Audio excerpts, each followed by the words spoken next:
ಯಾರೋ electric bond ಮುಖಾಂತರ ಹಣ ಕೊಟ್ಟಿದ್ರಲ್ಲ ಆತ ಹೇಳ್ಬೇಕಲ್ಲ, ಆತ ಸ್ಟೇಟ್ಮೆಂಟ್ ಎಲ್ಲಾರು ಇದೇನೋ ಇಲ್ಲ. ಕೋರ್ಟ್ ತಪ್ಪಿರ್ಕೊಡ ಅಲ್ಲ, ನಾ ಕೋರ್ಟಿನ ಬಗ್ಗೆ ನಾ ಕಮೆಂಟ್ ಮಾಡೋದಿಲ್ಲ. ಈ ಕೋರ್ಟ್ ಡೈರೆಕ್ಷನ್ ಕೊಟ್ಟ ಮೇಲೂ ಸಹಿತ ಇವತ್ತು ಪೊಲೀಸ್ ಅಧಿಕಾರಿಗಳಿಗೆ ನಿಮ್ಗೆ ಅಧಿಕಾರ ಇದೆ. ನಾ ತೀರ್ಪಿನ ಬಗ್ಗೆ ಕಮೆಂಟ್ ಮಾಡೋಕೆ ಹೋಗೋದಿಲ್ಲ, ಅದ್ರ ಬಗ್ಗೆ ನಾನು ವಿಚಾರ ಮಾಡೋಕೆ ಹೋಗೋದಿಲ್ಲ. ಕೋರ್ಟಿನ ತೀರ್ಪಂದ್ರೆ ತೀರ್ಪದು.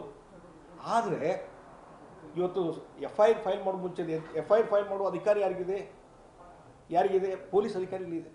ಪೊಲೀಸ್ ಅಧಿಕಾರಿ ಇವತ್ತು ಯಾವುದೋ ಎಷ್ಟೋ ಪೊಲೀಸ್ ಸ್ಟೇಷನ್ ನೋಡ್ತೀವಿ, ಯಾವುದೋ ಒಂದು ಕಂಪ್ಲೇಂಟ್ ಫೈಲ್ ಆಗ್ತದೆ, ನಾವೇ ಎಷ್ಟೋ ಬಂದಿರ್ತಾರೆ ನಮ್ಮ ಕಡೆಯಿಂದ, ಅಲ್ಲಿ ಲಗುನ್ ಫೈಲ್ ಮಾಡೋದು, FIR ಫೈಲ್ ಮಾಡೋದು ಲಗುನ್ನ ನಾವು ಹೇಳಿದಾಗ ಫೈಲ್ ಮಾಡೋದಿಲ್ಲ.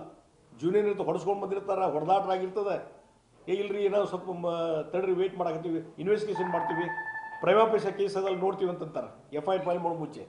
ಹಾಗಾಗಿ ಇಲ್ಲಿ ನೋಡ್ಬೇಕಲ್ಲ, ಅಗ್ರವೀಡ್ ಪಾರ್ಟಿ ಯಾರಾದರೂ ಇದ್ರೆ yes definitely it is question. Sir, Rahul Gandhi direction ಏನಿದೆ, ಕರ್ನಾಟಕ ರಾಜ್ಯದ ಈ ಕಾಂಗ್ರೆಸ್ ನಾಯಕರಿಗೆ ಏನು ಸೂಚನೆ ಕೊಡ್ತಾರಂತ ಈ ರೀತಿಯಾಗಿ ಬಿಜೆಪಿ ನಾಯಕರ ಮೇಲೆ ನೋಡಿ, ಇದು ಈಗ ರಾಹುಲ್ ಗಾಂಧಿನೂ part and parcel of the Congress. ಅವರ ಒಂದು ಅನುಮತಿ ಇಲ್ಲದೇ ಅವ್ರ ಡೈರೆಕ್ಷನ್ ಇಲ್ಲದೆ ಇವೆಲ್ಲ ನಡೀಲಿಕ್ಕೆ ಸಾಧ್ಯ ಇಲ್ಲ. ಹೀಗಾಗಿ ಈಗ ಸಿದ್ದರಾಮಯ್ಯನವರು ತಮ್ಮನ್ನು ಉಳಿಸ್ಕೊಳ್ಳೋ ಸಲುವಾಗಿ ಈ ರೀತಿ ಭಾರತೀಯ ಜನತಾ ಪಾರ್ಟಿ ಇರ್ಬೋದು, ಕೇಂದ್ರ ಸಚಿವರನ್ನ ಟಾರ್ಗೆಟ್ ಇಟ್ಟು ಈ ರೀತಿ FIR ಫೈಲ್ ಮಾಡಿಸೋದು ಮತ್ತೊಂದು ಇವೆಲ್ಲ ನಡೀತಾ ಇದೆ. ಇದು ದ್ವೇಷದ ರಾಜಕಾರಣದಲ್ಲಿ ಮತ್ತೇನು ಅಲ್ಲ ಅಂತ ಹೇಳ್ತೀನಿ. ಸ್ನೇಹಮಯಿ ಕೃಷ್ಣ ಅವ್ರ ಮೇಲೆ ಕೂಡ ಯಾರು ನಾನು ನೋಡ್ರಿ, ಅದಕ್ಕೆ ಯಾವುದೋ FIR ಆದರೆ ಅದರಲ್ಲಿ ಜುನಿಯರ್ ಟೈಟಲ್ ಅಂತೂ ವಿಚಾರ ಮಾಡೋದು ಪೊಲೀಸ್. ನಾವು ಒಂದೇ ಹೇಳೋದು, ಪೊಲೀಸರು ಇವತ್ತು ಅವ್ರ ಮೇಲೆ ಇರ್ಬೋದು, IR ಮೇಲೆ ಇರ್ಬೋದು, ಮತ್ತೊಬ್ಬರ ಮೇಲೆ ಇರ್ಬೋದು, ಯಾರ ಮೇಲೂ FIR ಫೈಲ್ ಮಾಡೋದು. FIR ಫೈಲ್ ಒಂದು ಕಂಪ್ಲೇಂಟ್ ಆದಮೇಲೆ ಇಮಿಡಿಯೇಟ್ಲಿ ಒಂದು ಪ್ರಿಲಿಮಿನರಿ ಇನ್ವೆಸ್ಟಿಗೇಷನ್ ಮಾಡ್ತಾರೆ. ಇದರಲ್ಲಿ ಜುನಿಯರ್ ಟೈಟಲ್ ಅಂತೇಳಿ ಆ ಜುನಿಯರ್ ನೋಡ್ಬೇಕಲ್ಲ. ಸರ್, ಈಗ ಇವರು ಮೈಸೂರು ದಸರಾ ಉದ್ಘಾಟನೆ ಹೋಗ್ತಾ ಇದಾರೆ ಈಗ ಯಾರು? ಸಿದ್ದರಾಮಯ್ಯ. ನೋಡಿ, ನಾವು ಒಂದು ಹೇಳ್ತೀನಿ, ಸಿದ್ದರಾಮಯ್ಯನವರು ಇನ್ಮೇಲೆ ಹೋದ್ರು ಅರ್ಥ ಮಾಡ್ಕೋಬೇಕು.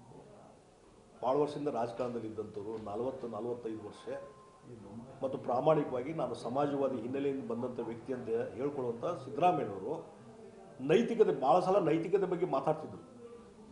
ಹಿಂದೆ ಯಡಿಯೂರಪ್ಪನವ್ರ ಬಗ್ಗೆ ಅವ್ರಿಗೆ ಈ ರೀತಿ FIR ಆದಾಗ ಅವತ್ತೇನು ಮಾತಾಡಿದಾರೆ ಅದನ್ನು ತೆಗೆದು ನೋಡಿಬಿಡ್ಲಿ ಅವರು.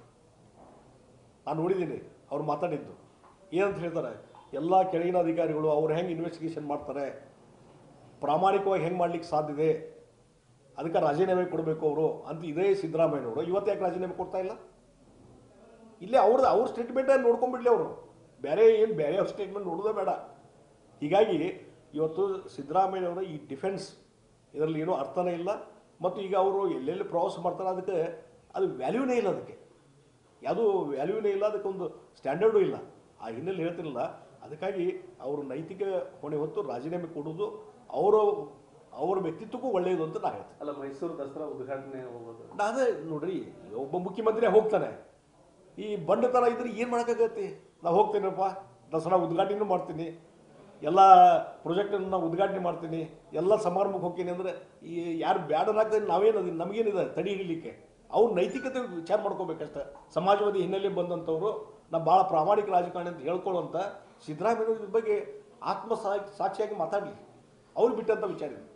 ಬಿಜೆಪಿಯಲ್ಲಿ ಏನಾಗ್ತಾ ಇದೆ? ಬಸವನಗೌಡ ಪಾಟೀಲ್ ಯತ್ನಾಳ್ ಮಹಾನ್ ನಾಯಕರೊಬ್ಬರು 1000 ಕೋಟಿ ಈಗ ಯಾರ್ಯಾರು ವೈಯಕ್ತಿಕವಾದಂಥ ಹೇಳಿಕೆ ಕೊಟ್ಟಿದ್ದಾರೆ ಅದಕ್ಕೆ ನಾನು ಕಮೆಂಟ್ ಮಾಡಲಿಕ್ಕೆ ಹೋಗೋದಿಲ್ಲ.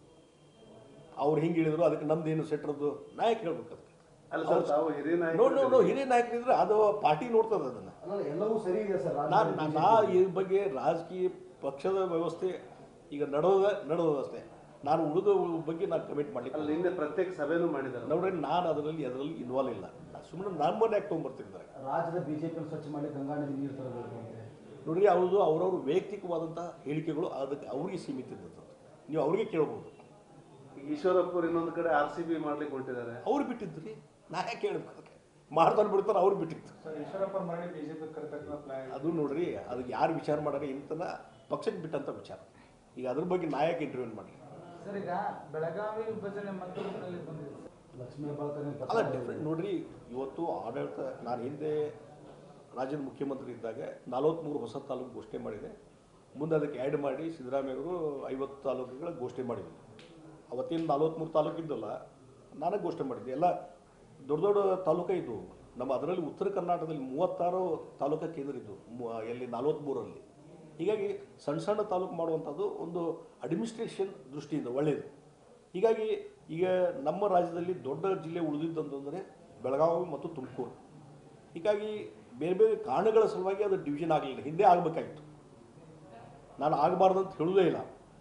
ಆದರೆ ಯಾವ್ದು ಮಾಡಬೇಕು ಏನು ಅನ್ನುವಂಥದ್ದು ಭಾಳ ಸಲ ಹೋರಾಟ ಗೀರಾಟ ಎಲ್ಲ ಆಗಿದ್ದಾವೆ.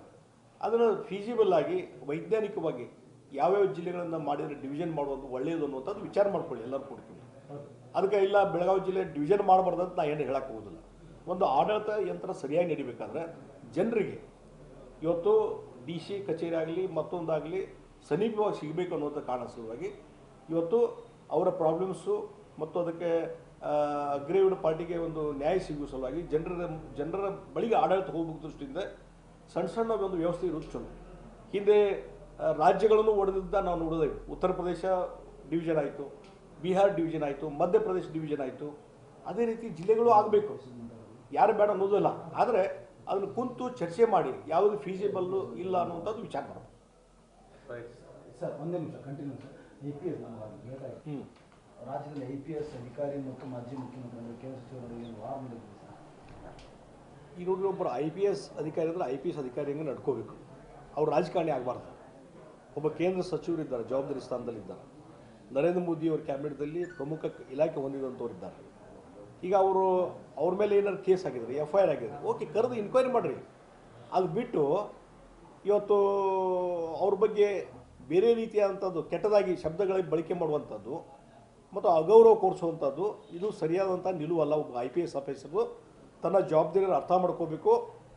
ಇಲ್ಲದೇ ಇದ್ದರೆ ಈ ರೀತಿ ಅಗೌರವ ತೋರಿಸೋದು, ಜನಪ್ರತಿನಿಧಿಗಳಿಗೆ ಅಗೌರವ ಮತ್ತು ಉಳಿದವ್ರ ಬಗ್ಗೆ ಅಸಭ್ಯವಾಗಿ ಮಾತಾಡುವಂಥ ಒಬ್ಬ IPS ಅಧಿಕಾರಿ ಯಾವ ರೀತಿ ಹುದ್ದೆಯಲ್ಲಿ ಇರಬೇಕು ಅನ್ನುವಂಥದ್ದು ವಿಚಾರ ಮಾಡಬೇಕಾಗ್ತದೆ. ಅದಕ್ಕಾಗಿ ಈಗಾಗಲೇ ಕುಮಾರಸ್ವಾಮಿಯವರು ಕೇಂದ್ರ ಸರ್ಕಾರಕ್ಕೆ, ಗೃಹ ಇಲಾಖೆಗೆ ಅದ್ರ ಬಗ್ಗೆ ಕಂಪ್ಲೇಂಟ್ ಕೊಟ್ಟಿದ್ದಾರೆ. ಅದ್ರ ಬಗ್ಗೆ ಆ ಕಂಪ್ಲೇಂಟನ್ನು ಗಂಭೀರವಾಗಿ ತೆಗೆದುಕೊಳ್ಬೇಕು ಮತ್ತು ಇದೊಂದು ಇಂಡಿಸಿಪ್ಲಿನ್ ನಡವಳಿಕೆ ಮತ್ತು ಈ ರೀತಿ ಒಂದು ಒಬ್ಬ ಪೊಲೀಸ್ ಅಧಿಕಾರಿಯಾಗಿ ಒಬ್ಬ ಕೇಂದ್ರ ಮಂತ್ರಿಗಳ ಬಗ್ಗೆ ಇವತ್ತು ಅವರ ಅಪರಾಧ ಇರ್ಬೋದು, ಒಂದು ಕೇಸ್ನಲ್ಲಿ FIR ಇರ್ಬೋದು ಅವ್ರ ಮೇಲೆ, ಆದರೆ ಈ ರೀತಿ ಕೆಟ್ಟದಾಗಿ ನಡ್ಕೊಳ್ಳುವಂಥದ್ದು ಇದೆಯಲ್ಲ, ಇದು ಅವರ ಒಂದು ಸರ್ವಿಸ್ ರೂಲ್ಸ್ ಪ್ರಕಾರ ವೈಲೇಷನ್ ಆದಾಗ ಅದ್ರ ಬಗ್ಗೆ ಯೋಗ್ಯವಾದಂಥ ಕ್ರಮ ಕೈಗೊಳ್ಬೇಕಂತ ನಾನು ಒತ್ತಾಯನೂ ಮಾಡ್ತೀನಿ.